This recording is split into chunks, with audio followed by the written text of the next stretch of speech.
गंजबासौदा विदिशा के बीच सराय railway station पर एक मानसिक रूप से अस्वस्थ व्यक्ति गुमसुम हालत में स्टेशन पर बैठा था। किसी को नहीं पता था कि वह कौन है, कहां से आया है और कैसे यहां पहुंचा। लेकिन जब उसके बेटे ने उसकी पहचान की और वर्षों बाद उसे गले लगाया तो स्टेशन भावनाओं का केंद्र बन गया।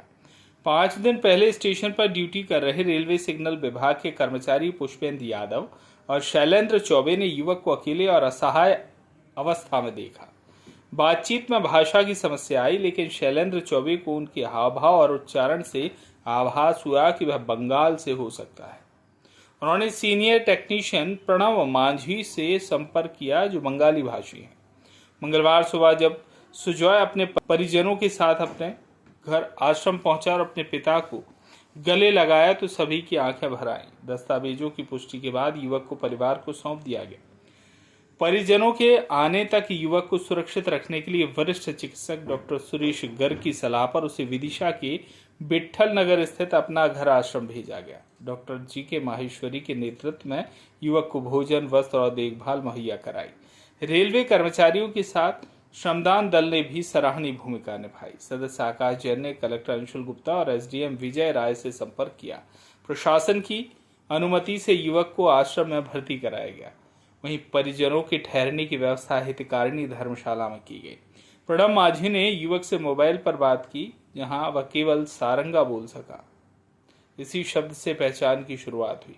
मांझी ने युवक की तस्वीर शैलेंद्र से मंगवाकर अपने परिजनों और साले तुषार पाल को भेजी। तुषार ने फोटो सोशल मीडिया ग्रुप में डाली। इससे युवक का बेटा सुजॉय मंडल उर्फ राहुल सामने आया। हाथ पर गुदा नाम और आंख के पास कट का निशान देखकर बेटे ने पुष्टि की कि यह उनके पिता सोमनाथ मंडल हैं, जो वर्ष 2012 से लापता थे।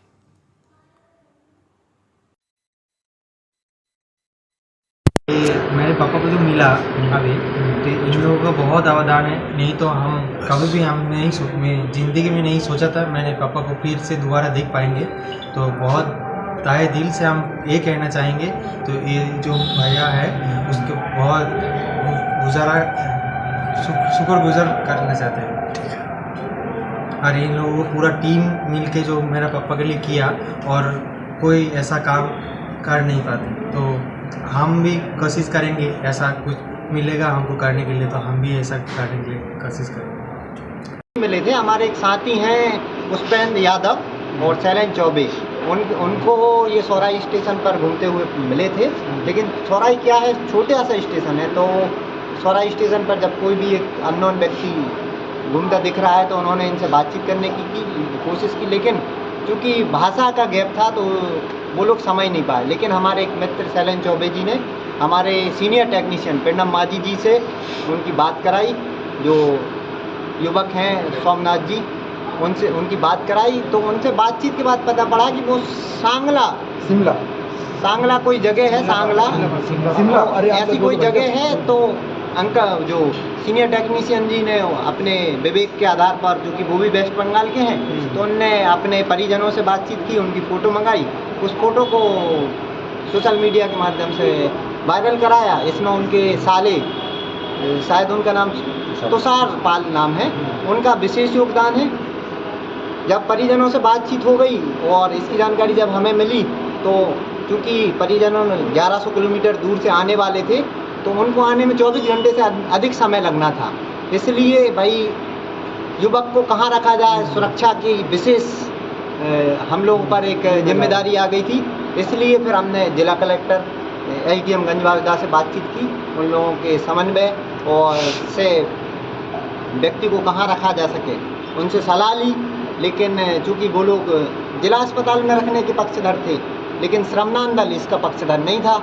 कारण ये था कि भाई एक तो अंकल कहीं भी जा सकते थे, दूसरा जो मरीज हैं हॉस्पिटल में उनकी सुरक्षा की दृष्टि से भी ये सही नहीं था।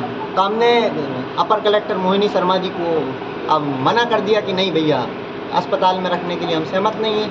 फिर हमने सुरेश गर्ग जी जो हॉस्पिटल के संचालक हैं, उनसे हमने एडवाइस ली। उन्होंने हमें सलाह दिया कि भाई विदिशा में एक संस्था है अपना घर, जो है ना इस तरह के मरीजों को अपने पास रखती है, उनकी इलाज कराती है, उनकी सेवा करती है। हमने उनके जो संचालक हैं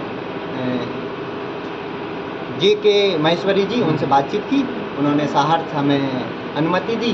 उसके बाद हमने अंकल को हमारे जो विदिशा स्टाफ है सिग्नल विभाग का, उनके सहयोग से आज अपना घर आश्रम में शिफ्ट कराया। गंज बासोदा से ओम प्रकाश चौरसिया की रिपोर्ट।